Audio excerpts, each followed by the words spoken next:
Nursery తీసుకెళ్లే వాళ్ళు ఉన్నారు కదా, వాళ్ళని ట్యాప్ చేయండి.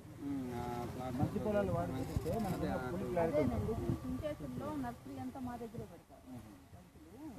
వాళ్ళు ట్యాప్ చేసుకొని వాళ్ళతో పెట్టుకున్నారంటే కరెక్ట్గా మీకు చాలా మంది ఉన్నారు మన దగ్గర. దాని నిండా ఉంది మన హారం, అందరూ ఫార్మర్స్ తీసుకెళ్ళేది. సో వాళ్ళతో పెట్టుకుంటే మీకు విలేజ్లో కూడా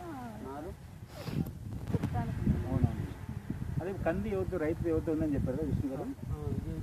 అదే వాళ్ళు ఏమంటే డ్రై వడ్డీ పూర్తి పడితే రిజల్ట్ ఎందుకుంటుంది ఊరికి చేయడం అని. వాటర్ లెవెల్కి అది వాటర్ లేకుండా కొంచెం క్లైమేట్ కూడా బాగాలేదు, కొంచెం వాటర్ వస్తే అంతేలే. మీరు ఒకటి పెట్టుకోండి. అది మన ఎవరన్నా ఉంటే ఫార్మర్స్ నేమ్స్ ఫోన్ నెంబర్లు అంటే వాళ్ళు ఇక్కడ మన దగ్గర రైతులు ఉన్నారు 10-15 ఎకరాలు మిరప వేసే. సో